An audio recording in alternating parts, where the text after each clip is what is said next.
When I turned 65, I threw a party for the family. No one came. That same day, my daughter-in-law posted photos of everyone on a cruise. I just smiled. When they came back, I handed her a DNA test that made her go pale. I'm glad to have you here. Follow my story until the end and comment the city you're watching from, so I can see how far my story has reached. I spent 3 weeks planning my 65th birthday party, 3 weeks choosing the perfect menu, decorating the dining room with fresh flowers, and calling everyone to confirm they'd be there. I even bought a new dress, navy blue with tiny pearl buttons, the kind Elliot always said made me look elegant. The table was set for 8 place cards written in my best handwriting: Elliot, Meadow, little Tommy, who just turned 7, sweet Emma, who's 5, my sister Ruth, her husband Carl, and of course myself at the head of the table where I could see everyone's faces as we celebrated together. By 6:30, no one had arrived. I checked my phone 3 times, thinking maybe I'd gotten the time wrong, but there it was in my calendar. Birthday dinner, 6 p.m. I'd sent reminders to everyone just 2 days before. At 7 o'clock, I called Elliot, straight to voicemail. Then Meadow's phone. Same thing, same. Ruth didn't answer either, which was strange because she always picks up on the second ring. I stood in my dining room, looking at the untouched plates. The candles I'd lit an hour ago now burned down to stumps. The roast was getting cold in the oven. The chocolate cake I'd spent all morning making sat perfect and uncut on the kitchen counter. Maybe there was traffic. Maybe something came up at the last minute. These things happen, I told myself, even though my chest felt tight and my hands wouldn't stop shaking. By 8 o'clock, I knew they weren't coming.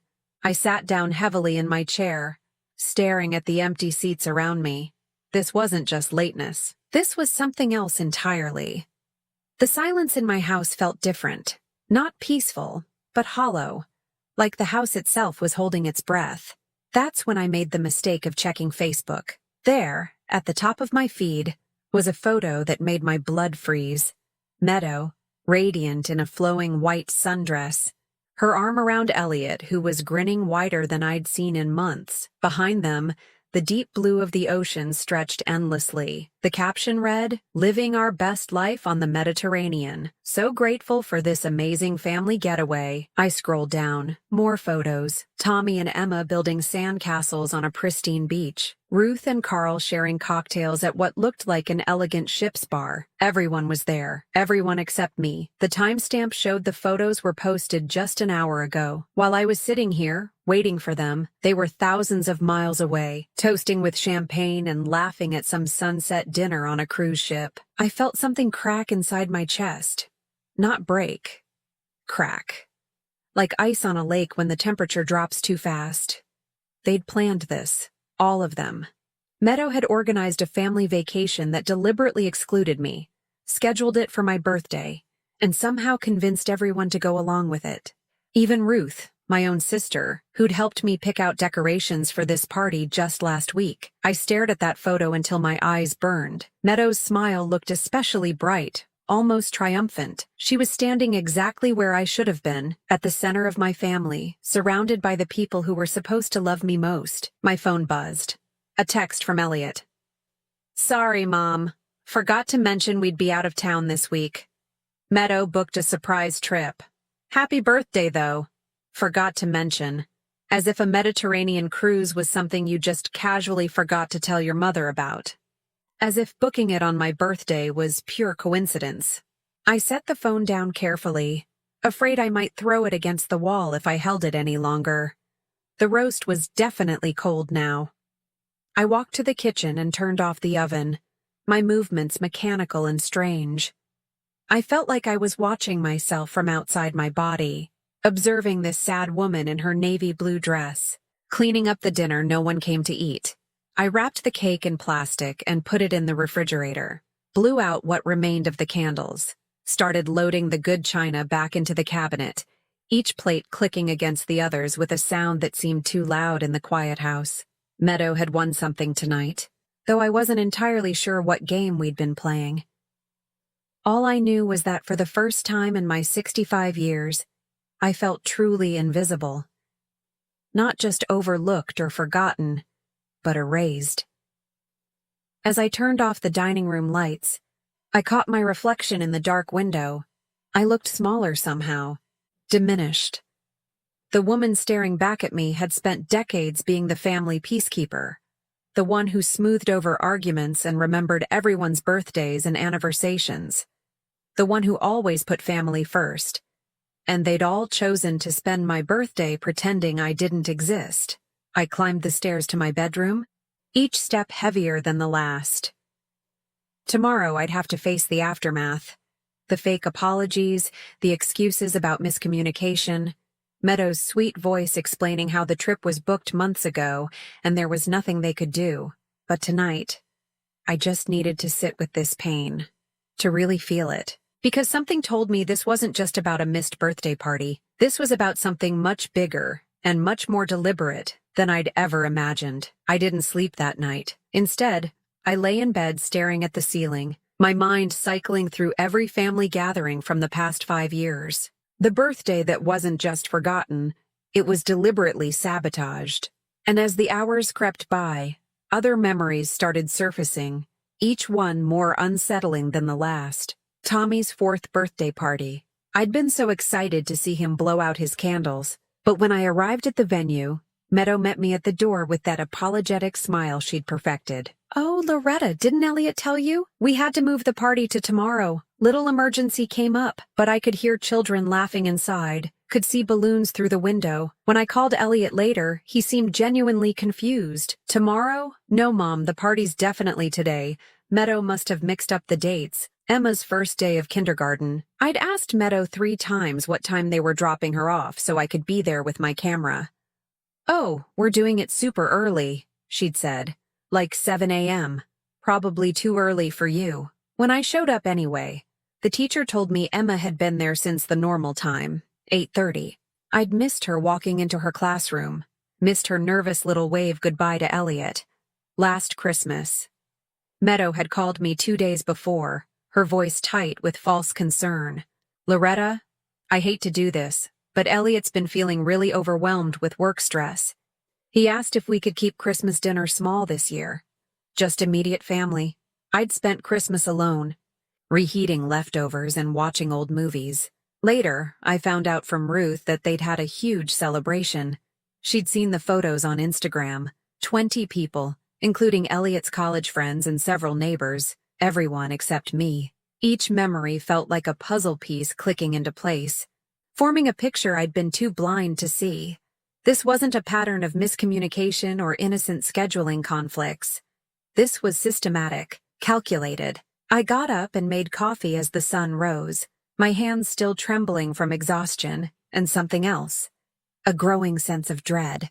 I pulled out my phone and started scrolling through Meadow's social media posts from the past year, really looking at them for the first time. There she was at Tommy's school play, sitting in the front row next to Elliot. I'd asked about that play specifically, and she'd told me it was canceled due to a flu outbreak. There she was at Emma's dance recital, the one Meadow said was just a practice session, nothing special. Photo after photo of family moments I'd been excluded from, each one tagged with captions about precious family memories and "blessed to have these people in my life."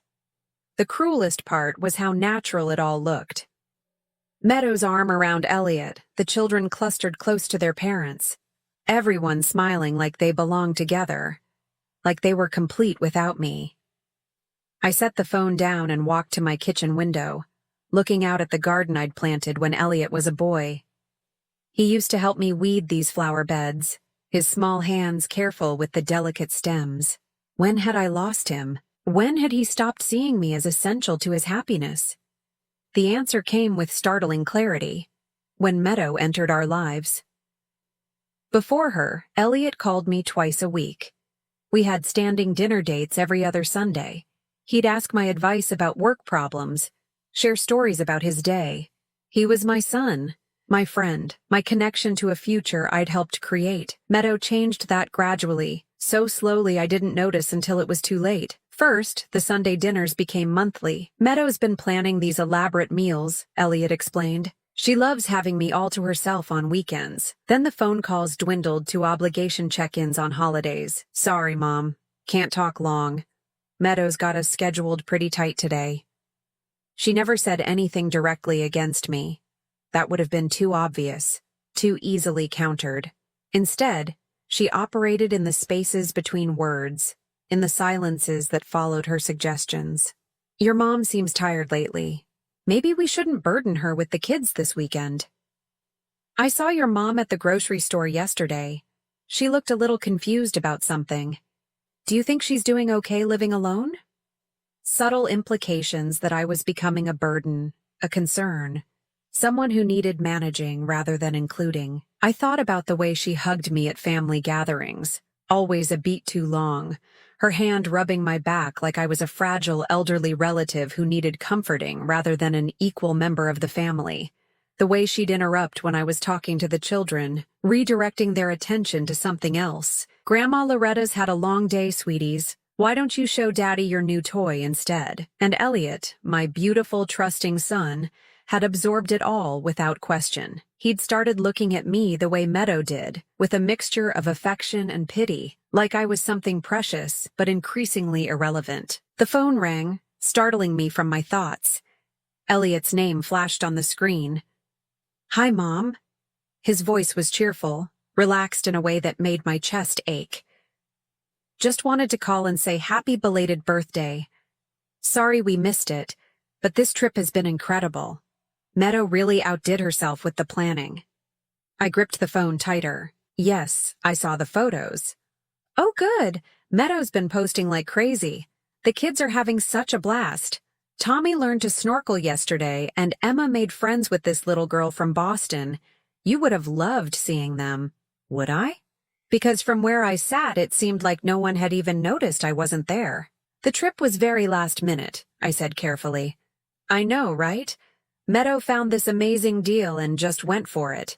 She's always been spontaneous like that. One of the things I love about her. Spontaneous. That's what he called deliberately booking a cruise on his mother's birthday. Elliot, I started, then stopped. What could I say? That his wife was manipulating him? That she'd spent years systematically excluding me from his life?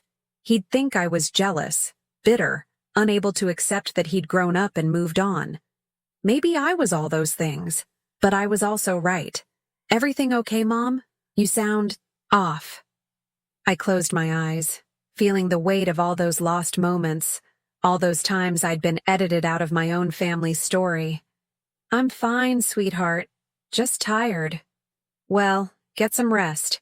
We'll be back next week, and I promise we'll plan something special to make up for missing your birthday. Another promise from Elliot that Meadow would find a way to break. After I hung up, I sat in my kitchen for a long time, watching the light change as morning moved toward afternoon. I thought about the years ahead. More birthdays spent alone, more grandchildren's milestones missed, more family photos where my absence was so complete it was like I'd never existed at all. For the first time since my husband died 8 years ago, I felt truly orphaned. Not by death this time, but by something arguably worse. By the deliberate, methodical erasure of my place in the only family I had left. But as the anger built in my chest, hot and bright, I realized something else. I wasn't going to disappear quietly. If Meadow wanted to play games, she'd picked the wrong opponent. I'd raised Elliot when his father left us. I'd worked 2 jobs to put him through college, sacrificed my own dreams to ensure he had every opportunity. I'd earned my place in this family, and I wasn't giving it up without a fight. I just needed to figure out what I was really fighting against. It was Tuesday morning, exactly 1 week after my abandoned birthday party, when the doorbell rang. I was still in my robe, nursing my second cup of coffee and staring at the stack of thank you cards I'd bought for a celebration that never happened. The sound startled me. I wasn't expecting anyone. And honestly, unexpected visitors had become rare in my carefully managed social isolation.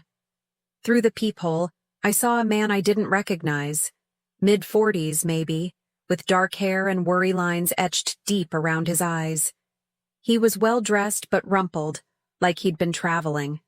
His hands were shoved deep in his coat pockets, and he kept glancing around nervously as if he wasn't sure he should be there. I almost didn't answer. After the cruise incident, I wasn't in the mood for solicitors or missionaries or whatever this stranger might want. But something about his posture, the way he seemed to be gathering courage just to stand on my porch, made me curious. "Can I help you?" I called through the door. "Mrs. Patterson?" His voice was careful, hesitant. "Loretta Patterson? Elliot's mother?" My chest tightened. How did this stranger know my son's name? Who's asking? He was quiet for a moment, then said something that made my blood run cold. "My name is David Chen. I need to talk to you about Meadow." I opened the door slowly, keeping the chain latched. "What about Meadow?" David Chen looked even more nervous up close. His hands were trembling slightly, and there were dark circles under his eyes like he hadn't slept in days. "This is going to sound crazy, Mrs. Patterson, but I think my son might be living in your son's house." The chain felt suddenly heavy in my hands. "What are you talking about?" "Tommy," he said, and the name hit me like a physical blow. "The little boy.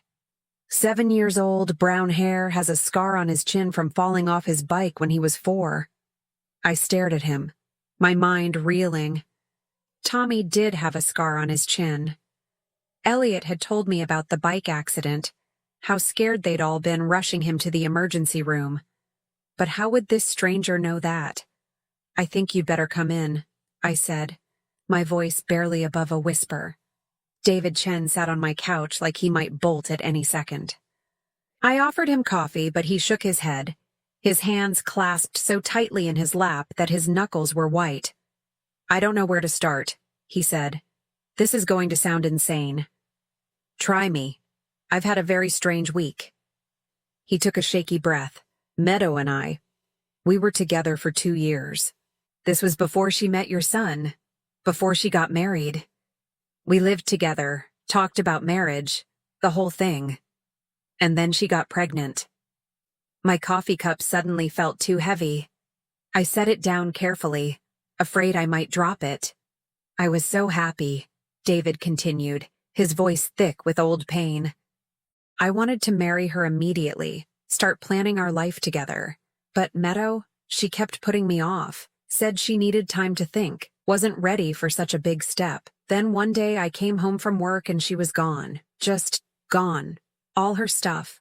Everything. Like she'd never lived there at all. Did you look for her?" "Of course I did. For months, filed a missing person report, hired a private investigator, posted on every social media platform I could think of. Nothing. It was like she'd vanished into thin air." He rubbed his face with both hands. "The investigator finally told me to give up, said some people just don't want to be found." I was starting to feel sick. "What does this have to do with Tommy?" 3 months ago, I was at a conference in Sacramento, just walking around downtown during lunch, and I saw them. Meadow and a little boy who looked exactly like me at that age. Same eyes, same chin, even the same way of tilting his head when he's concentrating. I followed them for 3 blocks, Mrs. Patterson. I watched that little boy and I knew he was mine. The room felt like it was spinning. "You're saying Tommy is your son?" "I'm saying I think he is. Meadow was about 2 months pregnant when she left me. If she carried the baby to term, he'd be exactly Tommy's age now." David reached into his jacket and pulled out his phone. "Look at this." He showed me a photo of himself as a child, maybe 6 or 7 years old. The resemblance to Tommy was unmistakable. The same dark eyes, the same stubborn set to the jaw, even the same slight gap between his front teeth that Tommy was always trying to hide when he smiled. My hands were shaking now. This could be a coincidence. Lots of children look alike. That's what I told myself at first. But then I started digging. David's voice got harder, more determined. "I hired another investigator, a better one this time. Meadow Martinez. That's not even her real name, by the way. Her real name is Margaret Winters, and she's done this before." "Done what before?" "Disappeared when things got complicated. Left men when they started asking too many questions. The investigator found 2 other guys, Mrs. Patterson." 2 other men who had relationships with her that ended the same way, suddenly, completely, like she'd never existed. David leaned forward, his eyes intense. One of them thinks she might have been pregnant when she left him too.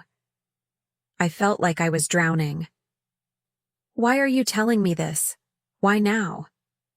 Because I've been watching from a distance for 3 months, trying to figure out what to do, trying to decide if I had the right to disrupt a child's life based on suspicions and coincidences. His voice cracked. But then I saw the photos from your cruise, the happy family vacation, everyone smiling and laughing, and I realized something that made me sick. What? You weren't in any of the photos. I looked through all of Meadow's social media, Mrs. Patterson. Hundreds of pictures of family gatherings, birthday parties, holidays. Tommy and Emma are in all of them. Your son Elliot is in most of them. But you're barely there, like you're being written out of your own family's story. The truth of it hit me like a physical blow. I thought about all those missed events, all those last-minute changes and convenient miscommunications. All those times I'd felt like an outsider looking in at my own family. I started thinking about my own experience with Meadow, David continued, how she isolated me from my friends and family near the end, how she made me feel like I was the problem, like I was too demanding, too clingy, how she convinced me that the people who cared about me didn't really understand our relationship. She's doing the same thing to Elliot, I whispered. I think so. And I think she's doing it to you too, which means if Tommy really is my son, he's not the only victim here. You are too. David reached into his coat again and pulled out a manila envelope. This is why I'm here, Mrs. Patterson. Why I finally worked up the courage to knock on your door. What is it? DNA test results. I managed to get a sample of Tommy's hair from the barbershop where Meadow takes him. Had it tested against my own DNA. His hands were shaking as he handed me the envelope. I got the results yesterday. I stared at the envelope, afraid to touch it. Inside was information that could destroy my family or save it, and I had no way of knowing which. Before you open that, David said quietly, I need you to know something else. I don't want to take Tommy away from the only father he's ever known. I don't want to traumatize him or disrupt his life. But I can't stand by and watch Meadow manipulate and lie to the people who love him, including you. What are you asking me to do? I'm asking you to help me make sure he's protected. From her. From whatever game she's been playing with all of us. David's voice was steady now, resolved. Because if she's lied about this, Mrs. Patterson, what else has she lied about? And who else is she going to hurt? I looked at the envelope in my hands, feeling the weight of whatever truth was inside. Outside, a car door slammed, and I heard children laughing as they walked past my house. Normal sounds of a normal afternoon in a normal neighborhood where mothers didn't steal children, and grandmothers didn't get erased from family photos. But my life hadn't been normal for a long time. I just hadn't wanted to admit it. Mrs. Patterson? David's voice was gentle now, almost kind. Are you ready to know the truth? I thought about Tommy's sweet face, about the way he used to run to me with his arms outstretched before Meadow started discouraging those displays of affection. I thought about Emma, who barely knew me anymore because I'd been excluded from so much of her life. I thought about Elliot, my son, who'd been slowly poisoned against his own mother. I thought about my empty birthday party and all those family photos where I didn't exist. Yes, I said, and opened the envelope. The DNA results were written in clinical, unforgiving language, 99.7% probability of paternity. The numbers swam before my eyes as I read them again and again, hoping somehow they'd change. Hoping this was all an elaborate mistake or cruel joke. Tommy wasn't Elliot's son. My grandson, the little boy I'd watched take his first steps, helped teach to tie his shoes, read bedtime stories to when he was small enough to curl up in my lap.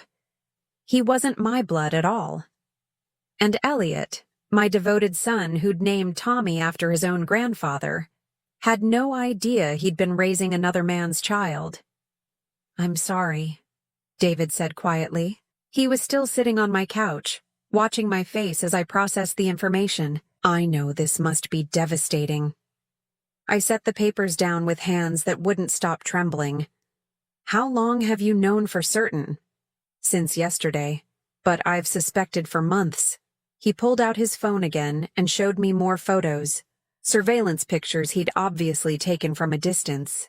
Tommy playing at a park. Tommy walking into a school building. Tommy riding a bike down what looked like my neighborhood street. I've been following them sometimes. I know how that sounds, but I had to be sure. You've been watching my family? I've been watching my son, David corrected, his voice firm but not hostile. And trying to understand what kind of woman could steal a child and build an entire life around that lie.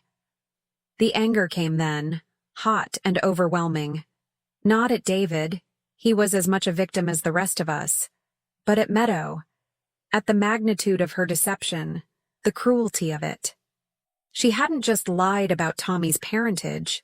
She'd built her entire marriage on that lie, used an innocent child as the foundation for a life she had no right to claim. She trapped Elliot, I said, the words coming out harsh and bitter.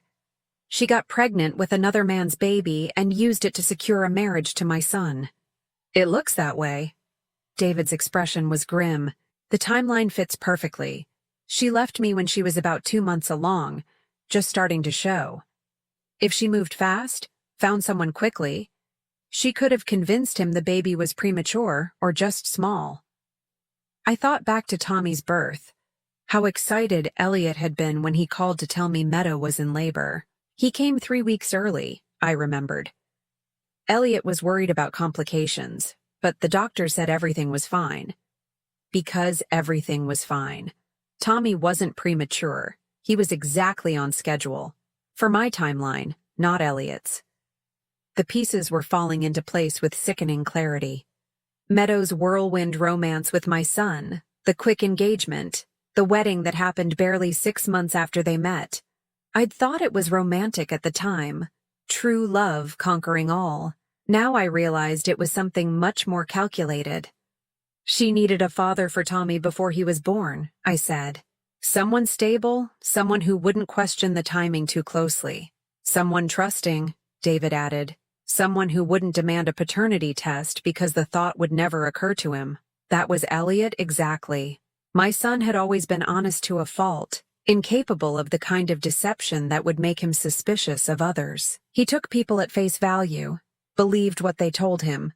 It was one of his best qualities, and Meadow had weaponized it against him. There's more, David said, and something in his tone made my stomach clench. The investigator I hired found out some other things about Meadow, things that might explain why she's been pushing you out of the picture. What things? David pulled out a folder and handed it to me.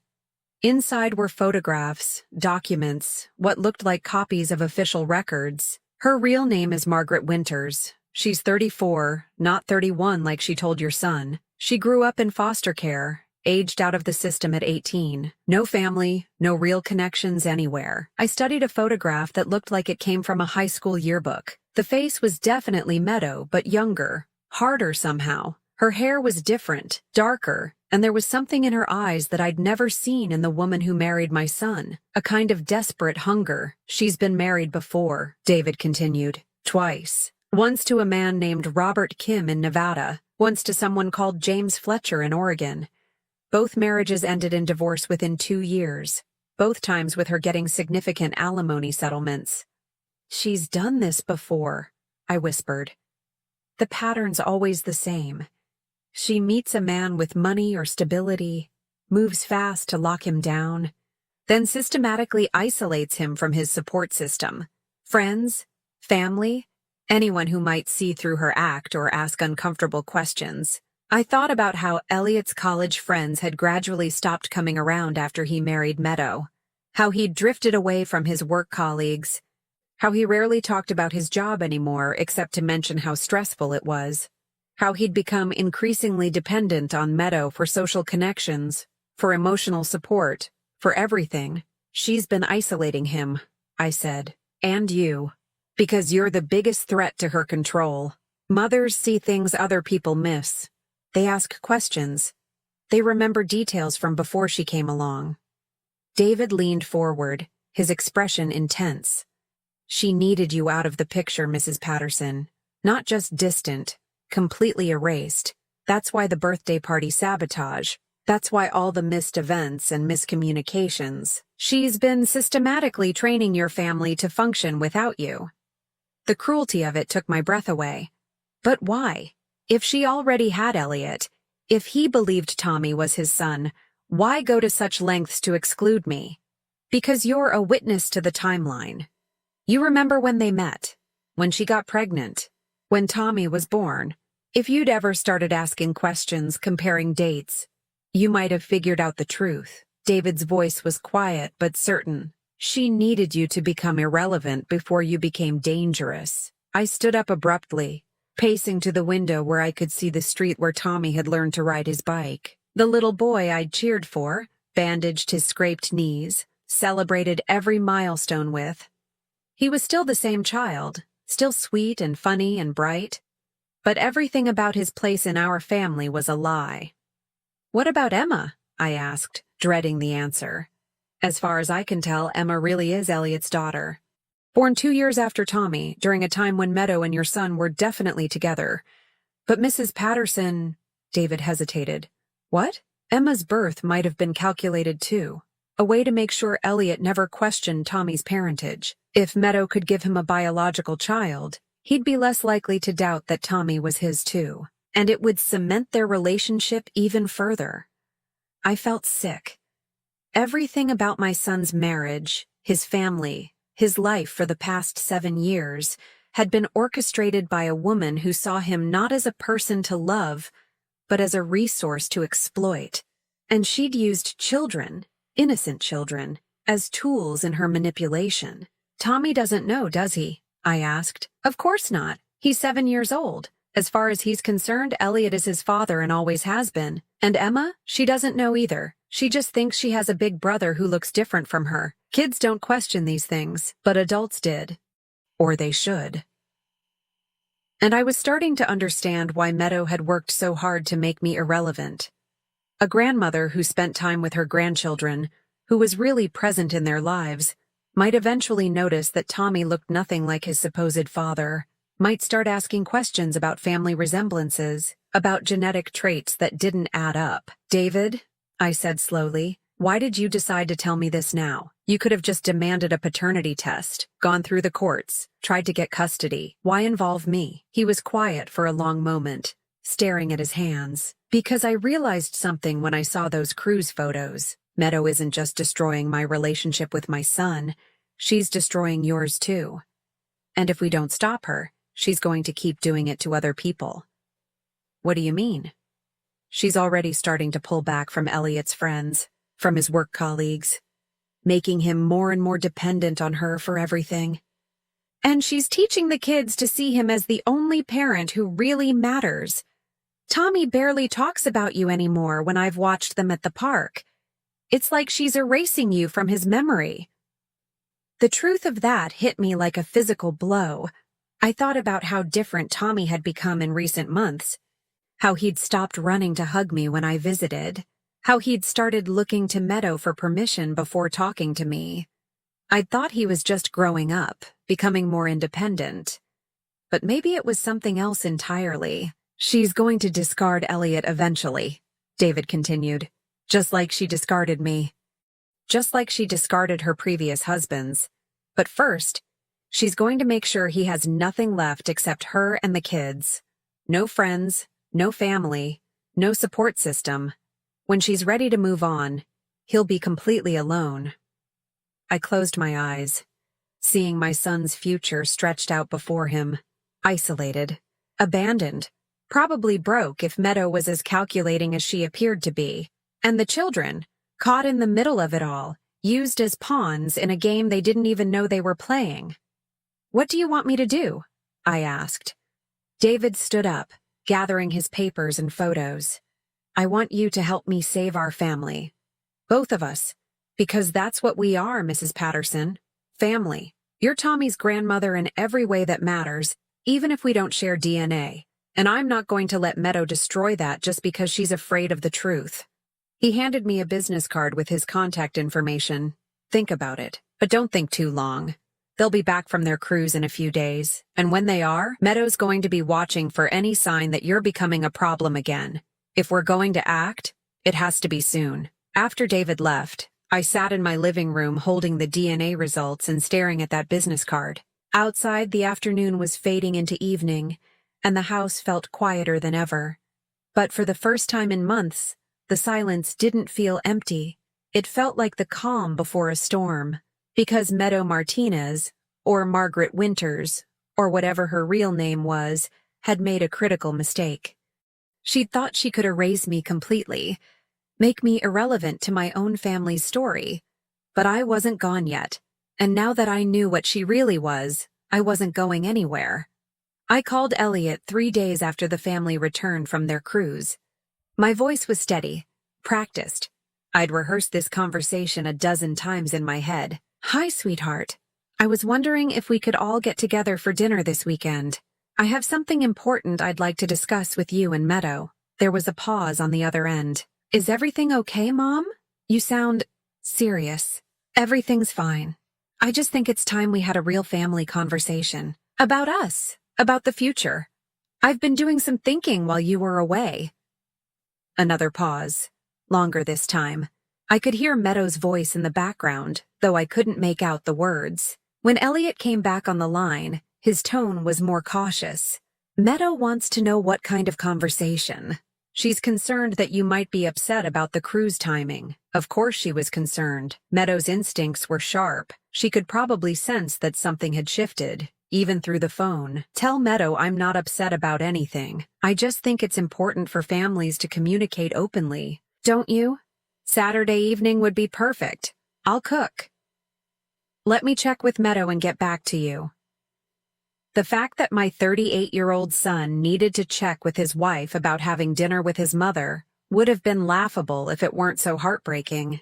But I kept my voice light. Of course, let me know. He called back 2 hours later. Saturday works? 6 o'clock? Perfect.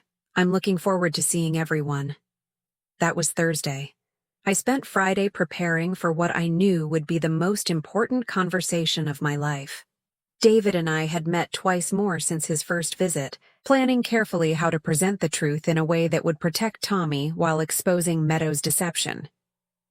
The DNA results were safely tucked in a manila folder on my kitchen counter, along with copies of the documents David's investigator had found. Margaret Winters' real identity, her previous marriages, the timeline that proved Tommy couldn't be Elliot's biological son. Everything we needed to strip away the lies Meadow had built her life on.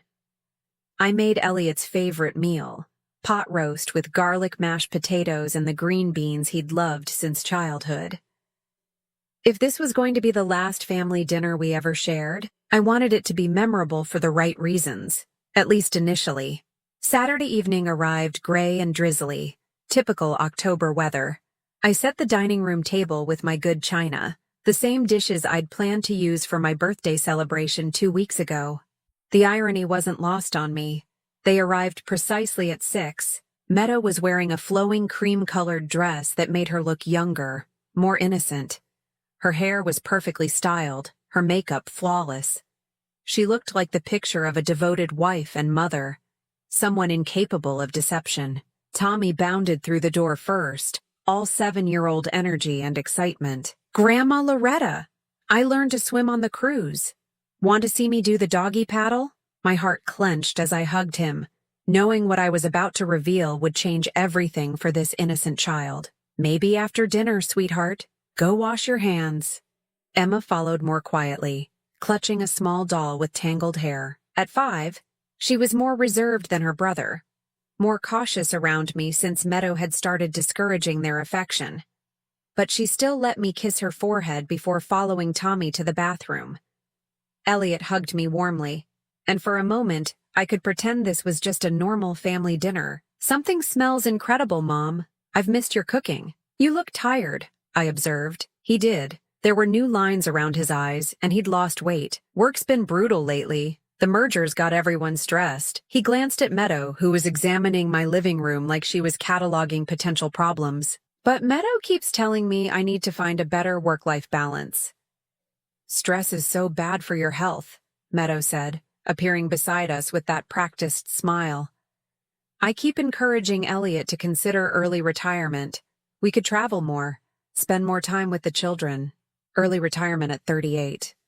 Another way to make Elliot completely dependent on her, cutting him off from his professional identity and income. I smiled back pleasantly. How wonderful that you're thinking about the future. That's actually related to what I wanted to discuss tonight. During dinner, I kept the conversation light. The children chattered about their cruise adventures, and Meadow played the perfect mother, cutting Tommy's meat and reminding Emma to use her napkin. She was good at this performance, warm, attentive, completely believable, but I noticed things I'd missed before. How she interrupted when Tommy started telling a story about missing me while they were gone. How she redirected Emma's attention when the little girl asked why I hadn't come on the trip with them. How she subtly managed every interaction, controlling the flow of conversation and affection. After the children finished eating, I suggested they play in the living room while the adults talked. Meadow immediately objected. Oh, they should probably get ready to go soon. Tomorrow's a school day and we like to keep their routine consistent. This won't take long, I said firmly. And I think what I have to share might affect their routine quite a bit. Something flickered across Meadow's face, just for a second, but I caught it. Fear. When the children were settled with their toys in the next room, I returned to the dining room where Elliot and Meadow waited. The manila folder sat on the table beside my coffee cup like a loaded weapon. So, Elliot said, reaching for Meadow's hand across the table. What did you want to talk about? I took a breath, feeling the weight of the moment. I wanted to talk about honesty, about family, about the importance of knowing who we really are. Meadow's smile tightened almost imperceptibly. That's a little philosophical for dinner conversation. Is it? I don't think so. I picked up the manila folder, feeling both of them tense. You see, I've learned some interesting things recently, about family history, about genetics, about the importance of medical records and accurate information. Mom, Elliot said slowly, what's in the folder? The truth. I opened it and pulled out the DNA results, setting them on the table between us. These are the results of a paternity test for Tommy. The silence that followed was deafening. Elliot stared at the papers like they might burst into flames. Meadow went very still, her face carefully blank. A paternity test? Elliot's voice was barely a whisper. Why would you? How did you? The test shows that you are not Tommy's biological father, I said gently. There's a 99.7% probability that another man is his father, a man named David Chen. Meadow stood up abruptly, her chair scraping against the floor. This is insane. Loretta, I don't know what kind of sick game you're playing, but... Sit down, Margaret. The use of her real name hit like a physical blow. She actually stumbled backward, her face going white. Elliot looked between us, confusion and growing horror warring in his expression. Margaret? Mom, what's going on? I pulled out the investigator's report, the marriage certificates, the timeline documentation. Meadow's real name is Margaret Winters. She's been married twice before, and she has a pattern of lying about her identity and her past. She was involved with David Chen before she met you, Elliot. She left him when she was pregnant with his child, and came to find a new father for her baby. That's not true, Meadow said, but her voice was shaking now. Elliot, don't listen to this. Your mother has obviously had some kind of breakdown. Tommy was born 7 months after you two met, I continued relentlessly. You thought he was premature, but he wasn't. He was born exactly on schedule for the timeline of Meadow's relationship with David. Elliot picked up the DNA results with hands that were trembling. I watched his face as he read them, watched the color drain from his cheeks as the numbers sank in. This can't be right, he whispered. David Chen has been looking for his son for 7 years, I said. He found you 3 months ago and has been watching from a distance, trying to decide what to do. He came to me because he recognized what Meadow was doing to our family. the same isolation tactics she used on him. Meadow was backing toward the doorway now, her perfect composure completely shattered. "Elliot, please, don't let her poison you against me. Think about our life together, our family." "Our family?" Elliot's voice was raw, broken. "Our family that's built on a lie? Our son who isn't actually our son? He is your son in every way that matters. You raised him. You love him, based on a lie." Elliot slammed his hand on the table, making the dishes jump. "Everything, Meadow. Everything has been a lie." From the living room came the sound of children's laughter, innocent and bright. Tommy and Emma, playing their games, unaware that their world was imploding in the next room. "There's more," I said quietly, and pulled out the records of Meadow's previous marriages. "She's done this before. Found men, married them quickly, isolated them from their families, then moved on when it suited her. You're not her first victim, Elliot. You're just the most successful one." Elliot stared at the documents, his breathing shallow and fast. "The cruise," he said suddenly. "Your birthday. That wasn't a coincidence, was it?" Meadow said nothing, but her silence was answer enough. "You planned it deliberately. You made sure Mom would be alone on her birthday while we were all together, having fun without her. You wanted to hurt her. I wanted to protect our family." Meadow started. "From what? From my mother? From the woman who raised me and loved me and would never hurt anyone? From someone who would eventually figure out the truth," I said softly. "That's what this has all been about, Elliot. The missed events, the last-minute changes, the gradual separation from your friends and family. Meadow needed to isolate you completely before you started asking questions she couldn't answer." Elliot looked up at his wife who wasn't who she claimed to be, whose entire life with him was built on deception. "Is any of it real? Do you love me at all? Or was I just convenient?" For the first time since I'd known her, Meadow had no answer. No smooth deflection, no manipulation, no perfectly crafted response. She just stood there, exposed and silent. That silence told us everything we needed to know. From the living room, Tommy called out, "Daddy, can we have ice cream?" Elliot closed his eyes, and I saw a tear slip down his cheek. "What do I tell them?" he whispered. "How do I explain this to the children?" "We'll figure it out," I said, reaching across the table to take his hand. "Together, as a family." "But Tommy is still your son in every way that matters. That doesn't change. But he also has a biological father who loves him and wants to be part of his life. And maybe, if we handle this right, that can be a good thing." Meadow turned toward the door, but I called after her, "Margaret." She stopped but didn't turn around. "David isn't going to disappear this time, and neither am I. If you try to run with the children, we'll find you. If you try to manipulate this situation or hurt these kids to protect yourself, we'll stop you. Your days of controlling this family are over." She walked out without another word, leaving behind the sound of children playing and the wreckage of 7 years of lies. But for the first time in months, I didn't feel like I was losing my family. I felt like I was finally getting it back. 6 months later, I was in my kitchen making Sunday dinner when I heard the front door open and Tommy's voice calling out, "Grandma, we brought dessert." "In here, sweetheart," I called back, smiling as I heard the thunder of small feet running toward me. Tommy burst through the kitchen doorway, his arms wrapped around a bakery box that was almost too big for him to carry. Behind him came Emma, more careful with her steps, carrying a small bouquet of daisies. "These are for you," she said shyly, holding out the flowers. "Daddy said yellow is your favorite color." I knelt down to accept the bouquet, pulling her into a hug that she no longer hesitated to return. "They're perfect, sweetheart. Thank you." Elliot appeared in the doorway, looking healthier than he had in years. The weight he'd lost during those final months with Meadow had returned, and the stress lines around his eyes had softened. Behind him stood David, still somewhat tentative in family gatherings, but gradually finding his place in our complicated new dynamic.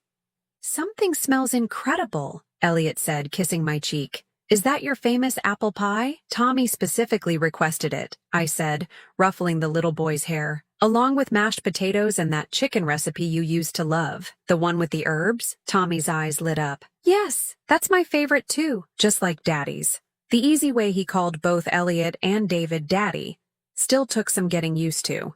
But the children had adapted to their expanded family with the resilience that kids possess. Tommy called Elliot Daddy and David Daddy Dave, while Emma had simply accepted that Tommy had two fathers the same way some of her friends had two houses.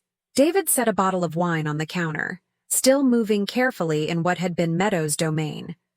"How can I help?" "You can set the table," I said. "The good china is in the dining room cabinet." It had taken months to reach this point. Months of family therapy, careful conversations with the children, and legal proceedings that finally ended with Meadow's voluntary relinquishment of custody in exchange for avoiding prosecution for fraud. She'd disappeared again, just as she had from David's life 7 years ago, but this time she'd left the children behind. The transition hadn't been easy. Tommy had been confused and heartbroken by his mother's sudden absence, despite all her manipulations. Emma had been clingy and anxious, afraid that more people she loved would disappear. There had been tears, tantrums, and sleepless nights for all of us. But there had also been healing. Elliot had moved back into the house he'd shared with Meadow, but everything felt different now. The oppressive atmosphere of secrets and walking on eggshells was gone. David had rented an apartment just 10 minutes away, close enough to be part of daily life, but far enough to give everyone space to adjust. "Grandma," Tommy said, tugging on my apron, "can I tell you a secret?" I knelt down to his level. "Of course you can." He cupped his hands around his mouth and whispered, "I'm glad you found Daddy Dave. Now I have the most daddies of anyone in my class." My heart squeezed with love for this resilient little boy, who'd turned a complicated situation into a source of pride. "I'm glad too, sweetheart, and I'm glad Mommy Meadow went away," he added more quietly. "She was always mad about something." It broke my heart that a 7-year-old had been so aware of the tension in his household, but it also reassured me that we'd made the right choices. Children knew more than adults gave them credit for, and Tommy had sensed his mother's manipulation, even if he couldn't name it. During dinner, the conversation flowed naturally between the adults, while the children chattered about school and friends. David told us about Tommy's latest soccer game, where he'd scored his first goal. Elliot shared Emma's excitement about starting dance classes. We talked like the family we'd become. Unconventional, maybe, but real in a way that Meadow's carefully orchestrated version had never been. "I got a call from my lawyer yesterday," Elliot said as we cleared the dinner plates. "The divorce is finally final." "How do you feel about that?" I asked. He was quiet for a moment, watching Tommy help David load the dishwasher. "Relieved mostly, and grateful that it's over without more damage to the kids." "Any regrets? About ending the marriage?" "No. About not seeing the truth sooner." He shrugged. "I think I'll always regret that. How much time we lost. How much pain she caused you especially." I squeezed his shoulder. "You can't blame yourself for trusting someone you loved. That's not a character flaw, Elliot. That's just being human." David joined us at the counter, drying his hands on a dish towel. "Has there been any word from her?" "Nothing," Elliot said. "Her lawyer said she doesn't want any contact with the children. No visitation, no phone calls, nothing. That's probably for the best," I said, though it still amazed me that any mother could walk away so completely from her children. "At least this way the kids can heal without worrying about when she might disrupt their lives again." Later, after the children had fallen asleep watching a movie in the living room, the 3 adults sat around my kitchen table with coffee and leftover pie. These had become some of my favorite moments, quiet conversations in the evening light, planning for the future, talking through the challenges of co-parenting in such an unusual situation. "I've been thinking about something," David said, stirring sugar into his coffee. "About Tommy's last name." Elliot looked up sharply. "What about it?" "He's been Patterson his whole life. That's his identity, his school records, everything." I don't want to change that. But I was wondering, David hesitated, then pushed forward. Would it be okay if I took your name too? Officially, I mean. David Patterson Chen. So Tommy and I would share part of a name, but he'd still be connected to you and your family history. The gesture was so thoughtful, so carefully designed to honor everyone's place in Tommy's life, that I felt tears prick my eyes. Elliot looked stunned. You'd do that? I want Tommy to know that families can be complicated without being broken, David said. I want him to understand that loving someone doesn't mean you have to choose sides or pretend other relationships don't matter. Elliot reached across the table and shook David's hand. I think that's perfect. As the evening wound down and David prepared to take the children to his apartment for their weekly overnight stay, I pulled him aside. Thank you, I said quietly. For what? For saving my family, for having the courage to tell me the truth when it would have been easier to just disappear again. David was quiet for a moment, watching Tommy gather his backpack and favorite stuffed animal. You know what I realized that day I came to your door? I wasn't just losing my son. You were losing your family too. Meadow was taking all of us away from each other, piece by piece. But we stopped her. We did. He smiled, and for the first time since I'd met him, it reached his eyes completely. And look what we built instead. I looked around my house, at the children's artwork taped to the refrigerator, at Emma's forgotten sweater draped over a chair, at the family photos that now included David, and truly reflected our reality.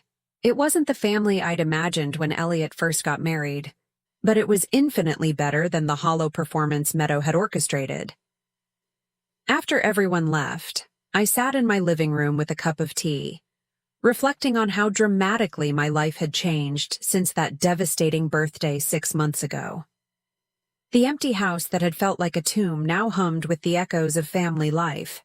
Children's laughter, David's careful questions about family traditions, Elliot's relieved conversation about his future plans. My phone buzzed with a text from Elliot. Thanks for dinner, Mom. The kids are asking if we can do this every Sunday. I told them that was up to Grandma. I typed back.